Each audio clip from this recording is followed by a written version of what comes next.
की audio summary complete करेंगे, जिसके लेखक हैं नेपोलियन हिल।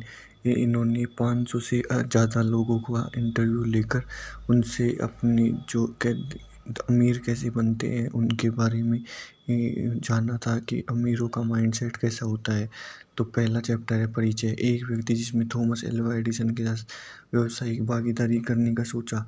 तो ये पार्ट को पूरी कहानी है, इसलिए इसको स्किप कर देते हैं। सोना सिर्फ इस 3 फीट दूर था, यानी हम खोदना बंद कर देते हैं उस चीज़ से पहले ही।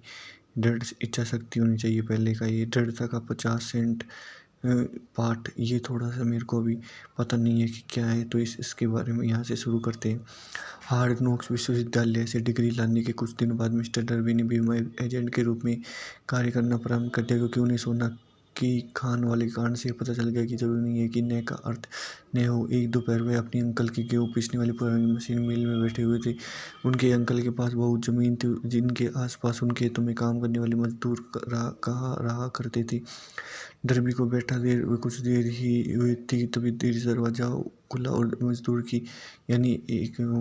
वो लड़की आती है, और वो जो उसके अंकल से आंख में आंख डाल के में उससे वो करती है। ज़िंदगी विचित्र होती है और आसान भी। कभी उतार मिलता है, कभी चढ़ाव, कभी सफलता हाथ लगती है तो कभी असफलता, कभी प्रसन्नता मिलती है, कभी निराश। पर इन सभी से हमें कुछ न कुछ सीखने जरूर मिलता है। डर्बी को देख लीजिए, 2 वाक्यों में उसकी ज़िंदगी बदली। असल में उन्होंने उन असफलताओं को ऐसे ही नहीं जाने दिया, बल्कि उसका अध्ययन किया और उसके जीवन में कुछ रहस्य मिले। परंतु विडम्बना यह है कि कोई भी असफलता चाहत की ही नहीं है। लोगों पता होना चाहिए कि असफलता के अनुभव से सफलता का द्वार खुलता है। कई दफ़ा असफलता की हार को जीत में बदलने का अनुभव देती है और यही सिखाती है कि आखिर बाजीगर कैसी बना जाए। इससे पहले कि हम उन 13 सिद्धांतों के आगे बढ़े, आपको यह सुझाव बड़े ध्यान से पढ़ना चाहिए कि जब लोग अमीर बनना शुरू करते हैं तो इतनी तेजी गति से आगे बढ़ते हैं कि लोग उन्हें देखते ही रह जाते हैं और मन ही मन सोचते हैं कि यह इतनी ओर से कहाँ पर छुपा हुआ था। ये चौंकाने वाली कथन लग सकता है, क्योंकि हजारों वर्षों आम जनमानस का ये विश्वास बहुत गहरा कि पैसा कमाने की बहुत अधिक मेहनत करनी पड़ती है। जब आप विचार शक्ति से अमीर बनने के सिद्धांतों को जान लेंगे, तब आप उस मन स्थिति में पहुंच जाएंगे जहां से अमीर बनने की शुरुआत होती है, जिसके पास भी निश्चित लक्ष्य होते हुए कम फिर नगण्य मेहनत से भी सब हासिल कर लेते हैं। और आप में से कई लोग इस बात को जानने के इच्छुक होंगे कि किस तरह से उस मन स्थिति को प्राप्त किया जाए जहाँ से अमीर बनने की शुरुआत हो। इसके रिसर्च में मेरी 25 वर्षों की मेहनत है। मैंने लगभग 25,000 लोगों से बात की। आखिर मुझे भी जानकारी चाहिए थी इस तरह से व्यक्ति धनी कैसे बनता है। एक बहुत ही ज़रूरी सत्य बताने जा रहा हूँ। 1929 देश के व्यापार मंदी के दौर की शुरुआत हो गई थी और वह अब तक के सबसे निचले स्तर पर पहुंच गई थी। कुछ समय बाद जैसे ही राष्ट्रपति रोosवेल्ट ने राष्ट्रपति भवन में शपथ ली और ऑफिस में काम करना प्रारंभ किया, सारा व्यापार फिर से इस तरह से गति पकड़ने लगा जैसे कुछ हुआ ही नहीं। वो राष्ट्रपति का आना ठीक वैसा ही है जैसे एक मोमबत्ती अंधेरे कमरे में धीरे धीरे उजाला भर देती है और किसी का पता भी नहीं चलता। ठीक उसी तरह धीरे धीरे मन के डर को विश्वास में बदला जा सकता है। जैसे आप सिद्धांतों को जानकर उनमें अमल करना प्रारंभ करते हो, आपकी आर्थिक स्थिति बेहतर होने लगती है। आप ठीक उसी व्यक्ति की तरह जो हो जाएंगे जो किसी वस्तु को छूता है वह सोना बन जाता है। ये आपको असंभव लग रहा है, मेरे लिए बिल्कुल नहीं है। इस मानव जाति की यह कमजोरी है कि एक आम इंसान असंभव शब्द को बहुत तवज्जो देता है। वह इस बात को पूरी तरह से मन में स्वीकार कर चुका है कि हर सिद्धांत सभी के लिए लागू नहीं होती। हर काम कोई नहीं कर सकता। यह बुक उन लोगों को जरूर सफल बनाए जो इन नियमों पर अपनी जिंदगी को अपना सब कुछ दांव पर लगा देते हैं। मैंने बचपन में एक शब्दकोश की किताब खरीदी और जानते हो सबसे पहला काम मैंने क्या किया, मैंने असंभव शब्द डिक्शनरी से काट फेंका। ऐसा करने में कोई बुराई नजर नहीं आती। आप भी अपनी ज़िंदगी में असंभव शब्द को जड़ से उखाड़ फेंक सकते हैं। असफलता उन्हें मिलती है जिनका ध्यान सफलता पर होता है। असफलता उन्हें मिलती है जिनका ध्यान असफलता पर होता है। यह पुस्तक उन लोगों के लिए सहायक होगी जो अपने दिमाग के विचारों को असफलता के डर से हटाकर सफलता की ओर आग्रह करना चाहते हैं। हम सभी में एक और कमी यह पाई जाती है कि हम अपनी अनुभव, अपनी असफलता और अपनी आदतों को देखकर हर किसी के बारे में राय बना लेते हैं। कुछ लोग इस किताब को पढ़ते हुए कह सकते हैं कि अमीर बनने का कोई सिद्धांत नहीं, क्योंकि वे इस बात को जानते ही नहीं है कि अमीर लोगों की मनस्थिति क्या होती है। आखिर पूरी जिंदगी गरीबी, कंजूसी, असफलताओं से गुजरी है। लाखों लोग हेनरी फोर्ड की सफलता को मात्र संयोग या फिर हवा के मानते हैं, परंतु ऐसा नहीं है। हजार व्यक्तियों में से सिर्फ एक व्यक्ति को हेनरी फोर्ड की सफलता का रहस्य पता होता है, और वे लोग इस तरह की बात कहने की गलती नहीं करते। मैंने हेनरी फोर्ड के वाक्य बताता हूँ जो इस रहस्य को पूर्णतया उद्घाटित करता था। जब फोर्ड ने उस प्रसिद्ध V8 मोटर का निर्माण करने के बारे में सोचा, तो उन्होंने एक ऐसा इंजन बनाने के लिए तय किया जिसमें 8 ब्लॉक थे। तो उसने कहा कि कैसे भी करके अपने कर्मचारियों का कि कैसे भी करके हमको वो इंजन बनाना है, चाहे कितना भी टाइम लगे, कितना भी पैसा लगे। हेनरी फोर्ड इसलिए सफल है कि उन्होंने सफलता के सिद्धांतों को समझा और उनके अमल में लाने। उनमें एक है किसी वस्तु को पाने की इच्छा। अगर आप फोर्ड की कहानी पढ़कर सिद्धांतों का अमल में लाते हैं तो आप भी उसी सफलता पर पहुंच सकते हैं जहाँ पर फोर्ड ने अपना झंडा गाड़ा।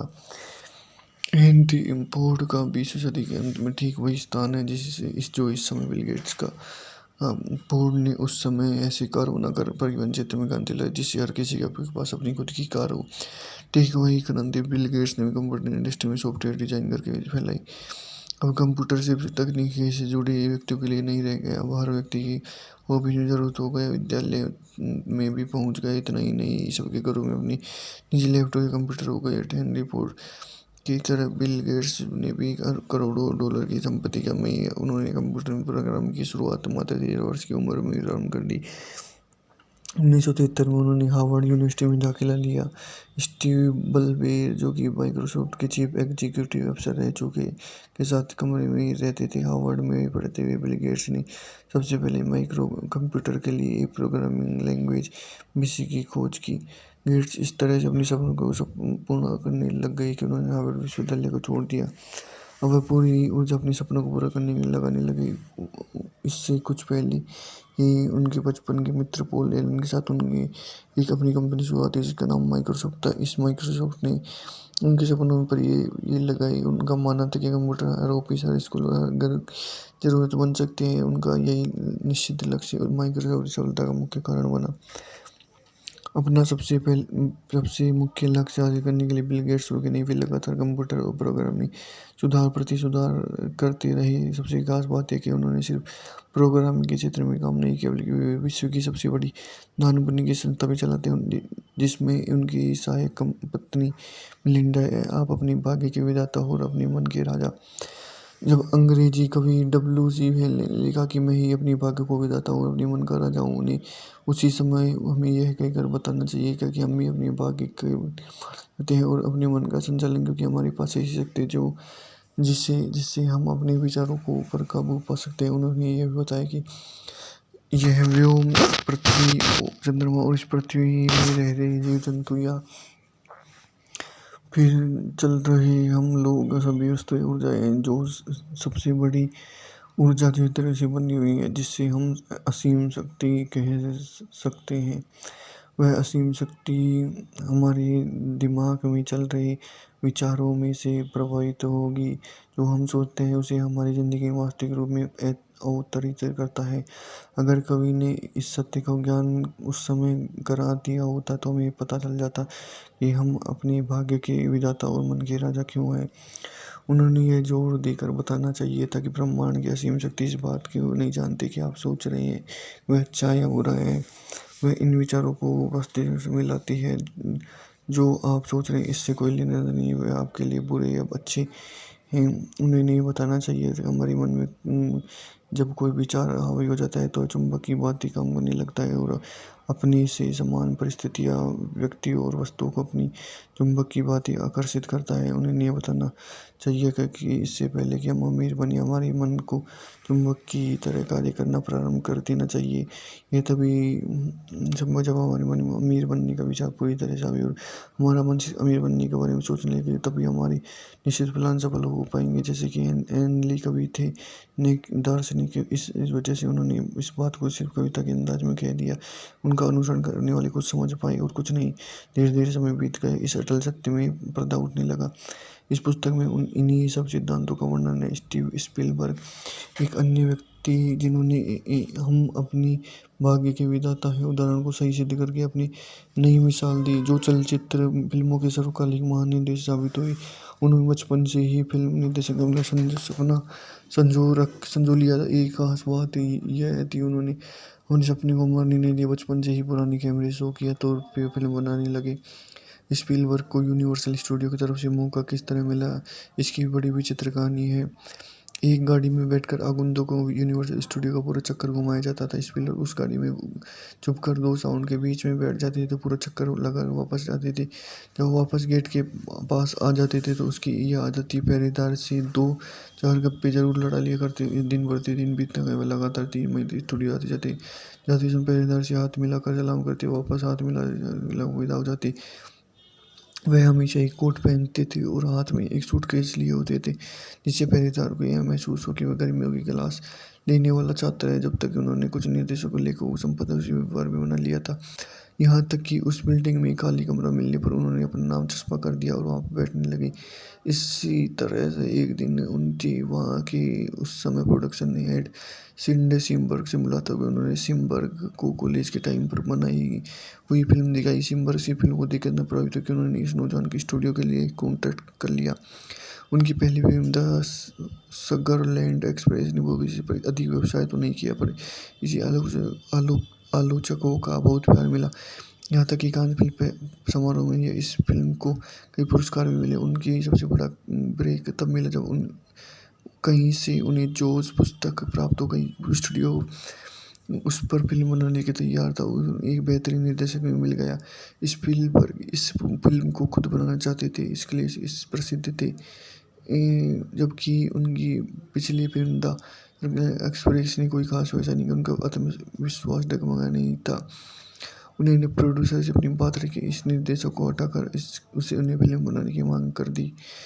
यह कोई आसान काम नहीं था। प्रारंभ में कुछ कठिनाइयाँ थी। प्रोडक्शन कंगाली के दौर से गुजर रहा था।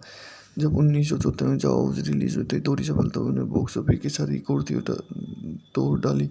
आलोचकों का बहुत प्यार मिला। रिलीज होने के एक महीना में ही इस फिल्म ने बॉक्स ऑफिस में $10 करोड़ की कमाई कर ली। उस समय सबसे अधिक कमाई वाली फिल्म बन गई।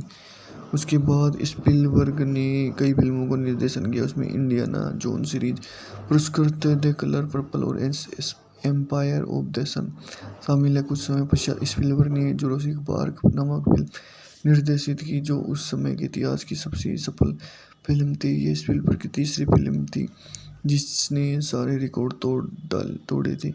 इसने करोड़ डॉलर से अधिक कमाई की। स्पीलबर्ग यहाँ नहीं रुके, हुए अपने सपनों को लगातार पूरा करने के लिए तरफ बढ़ रही थी। जब वह और 2 हॉलीवुड मुगलों ने अपना एक प्रोडक्शन हाउस खोल लिया जिसका नाम ड्रीम वर्क्स था। यह तो स्पीलबर्ग की कहानी।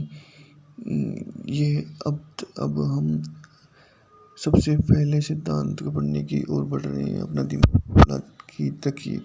आपको याद रहे कि ये सिद्धांत किसी एक व्यक्ति के ज़िंदगी में नहीं बनाए गए, बल्कि 500 ऐसे अमीरों के अनुभव से बनाए गए हैं जो गरीब में पले बढ़े और अधिक शिक्षा भी नहीं उपलब्ध हो पाई, फिर भी उन्होंने विश्व में अपना परचम फहराया। ये नियम बहुत कठिन नहीं है, बहुत ही आसानी ने पता है तो कि आप अमल में ला सकते हैं। इससे पहले कि हम अब अगले अध्याय की तरफ बढ़े, मैं बताना चाहूँगा इसमें 2 लोगों की जिंदगियों की कहानी है जिन्होंने अपनी ज़िंदगी में बड़े विस्मयकारी बदलाव लाई। मैं तुम्हें यह बताना चाहता हूँ कि ये दोनों व्यक्ति मुझसे काफ़ी करीब है। एक मेरा करीबी दोस्त जिसे मैं 25 सालों से जानता हूँ, दूसरा मेरा बेटा। इन 2 व्यक्तियों के अचंभे कर देने सफलता में चैप्टर में सिद्धांत का बड़ा योगदान है, इच्छा शक्ति। और जब एडविन वंश उसने जर्सी में मालगाड़ी की उतर रहे दिमाग में कतई नहीं गए, वह सिर्फ एक आगंतुक बल्कि वह एक राजा की तरह महसूस कर रहा था।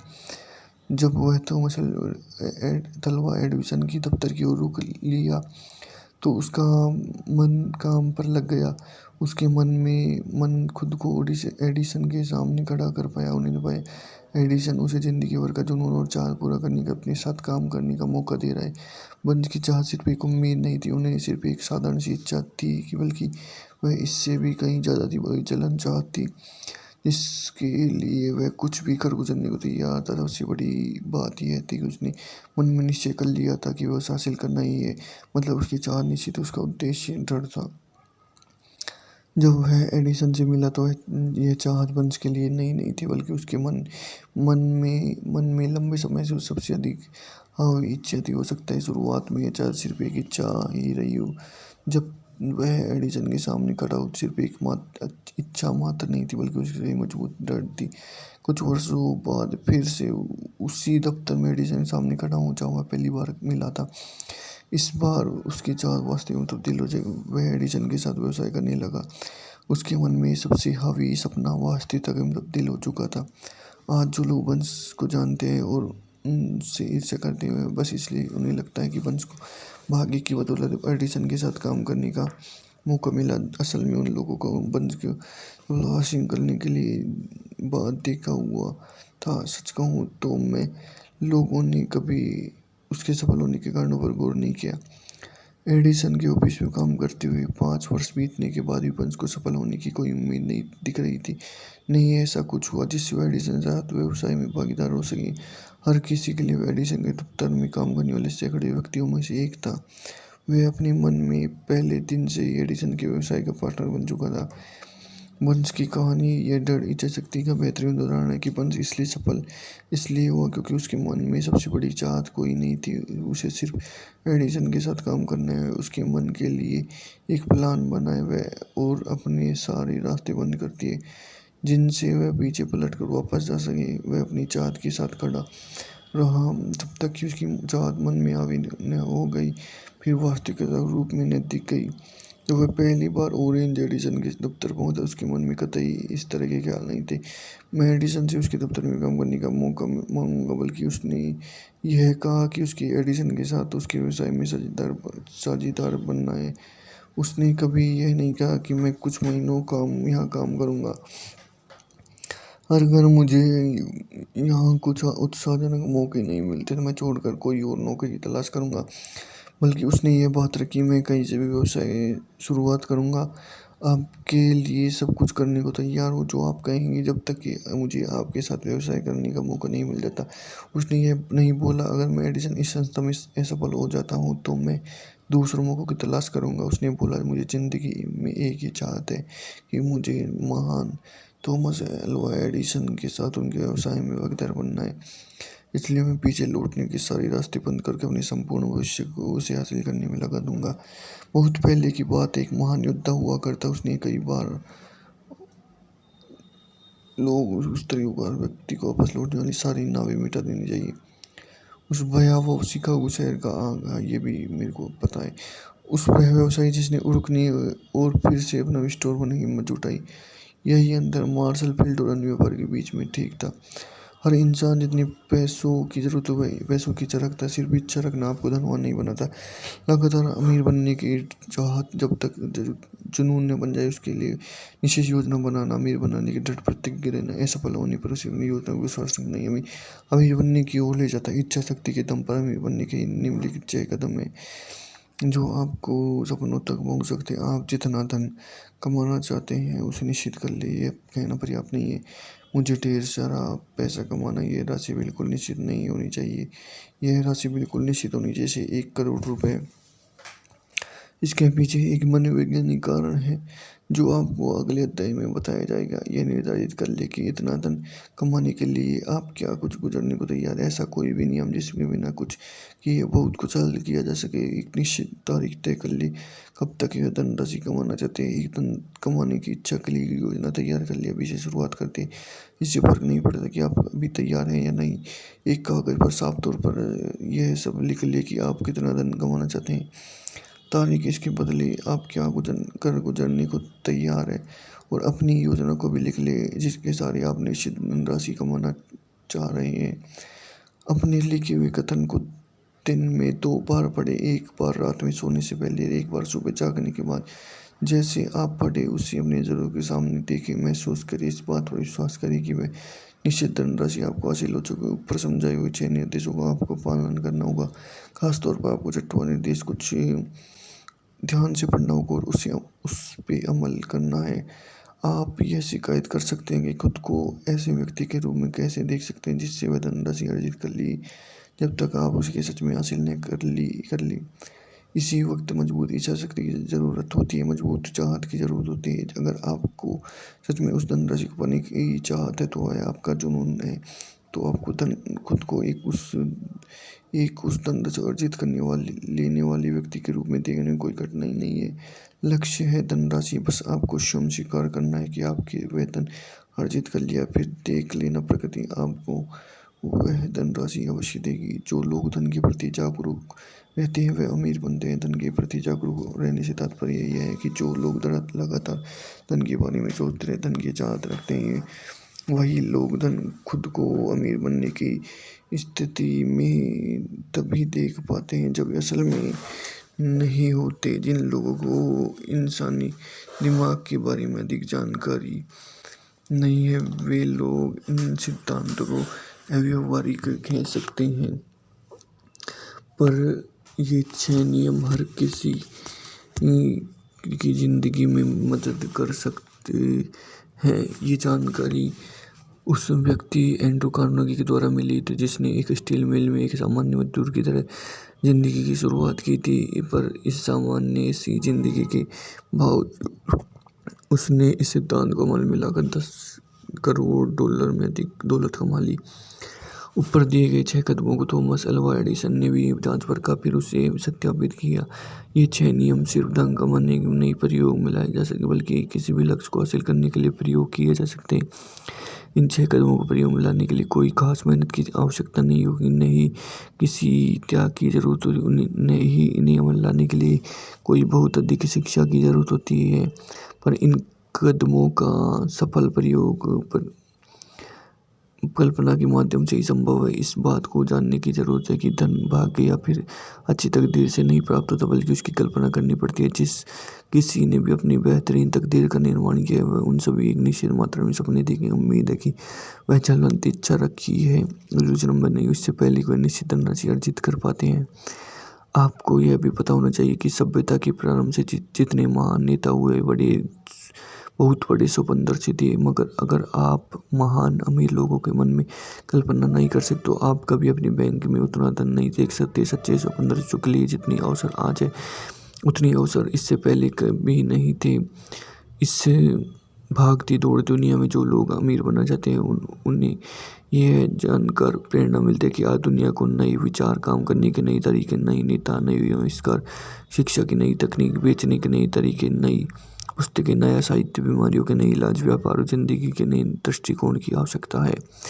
इन सब नई मांग के लिए ये बात निश्चित है कि अगर आपको जीतना है तो आपके पास निश्चित उद्देश्य, ज्ञान और मजबूत इच्छा शक्ति क्या होना जरूरी है। ये सब हासिल करने के लिए सच्चे स्वप्नदर्शी की जरूरत होगी जो अपने सपन को कार्यों में तब्दील कर सके। सच्चे स्वप्नदर्शी हमेशा आसे थे और रहेंगे। ये ही वे लोग होते हैं जो विश्व का साँचा बनाते हैं, जो सच में बड़े नेता हुए। उन्होंने अपने सपनों, नए अवसर और अनदेखी चीज़ों को वास्तविकता में बदल दिया। इन लोगों में अपनी विचार शक्ति से शहरों, हवाई जहाज, फैक्ट्रियाँ, कार, बढ़िया स्वास्थ्य और जिंदगी सुगम बनाने के नए तरीकों ईजाद किया। आज सपने देखने वाले को 2 जरूरी विशेषताएं होनी चाहिए: सहनशीलता और खुली सोच। जिन लोगों को नएपन से डर लगता है उनके सपने शुरू होने से पहले ही दम तोड़ देते हैं। नेताओं के लिए आज से बढ़िया समय कभी नहीं हुआ। आजकल बहुत ही प्रचुर मात्रा में व्यापार, आर्थिक और औद्योगिकरण के नए साँचे में डालकर नए तरीके से काम किए जाने का वक्त है। अगर आप दौलतमंद बनने की योजना मान रहे तो किसी को अपने सपनों को मजाक उड़ाने मत दीजिए। अगर आप जीतना चाहते हैं आप उन व्यक्तियों को जज्बा को जीना पड़ेगा उनकी जिनके भूतकाल में देखे गए सपनों को सभ्यता में नई ऊंचाई यदि वे आत्मा थी जिससे हम लोग इस समाज में मिलजुल कर रह सके। आपको और हमें आगे बढ़ने को दुनिया को अपनी प्रतिभा का मौका मिला। हम कोलंबस को मत भूलिए जिसने एक अज्ञात दुनिया की कल्पना की और उस खोज ने क्लब जिंदगी जोक दी। अंत में वह सफल भी हुआ। कोपरनिकस एक महान ज्योतिषी है जिसने दुनिया की बहुल्यता का सपना देखा, उसकी खोज कर दिया। सच ही कहा कि सफलता पाने के लिए सारी गलतियां माफ हो जाती है। असफल होने के बाद कोई बहाना काम नहीं करता। अगर जो आप चाह रहे हैं वह सही है तो उस पर आपको विश्वास है, उसे हल करने के लिए आगे बढ़िए। आप अपने सपने को जो और अगर कभी आप अस्थायी रूप से असफल भी हो जाए तो उन लोगों को बातों का दिमाग पर हावी मत होने दीजिए, क्योंकि उन्हें नहीं पता कि अस्थायी सफलता कामयाबी का द्वार खोलती है। हेनरी फोर्ड एक अनपढ़ और गरीब व्यक्ति जिसने बिना जानवरों की चलने वाली गाड़ी का सपने देखा, उसने उस वक्त का इंतजार नहीं किया जब वह उसके पास ऐसे साधन उपलब्ध होंगे जो उस गाड़ी को बनाने के लिए मददगार होंगी। उसके पास जो कुछ भी था उसी से काम करना शुरू कर दिया और आज पूरी दुनिया उसके पहियों पर चल रही है। उसने दुनिया में इतनी गाड़ियां चला दी जितना किसी अन्य व्यक्ति ने कभी नहीं चलाई। यह सब इसलिए संभव है क्योंकि उसने अपने सपनों पर विश्वास था। थॉमस अल्वा एडिसन ने विद्युत से चलने वाली बल्ब का आविष्कार करने का सपना देखा। इससे पहले कि उसका यह सपना सच हो पाता वह 10,000 बार असफल हुआ। सच्चे स्वप्नदर्शी काम को बीच में नहीं छोड़ते। ली क्लो ने काले नौकरों की निरंतरता स्वतंत्रता का सपना देखा।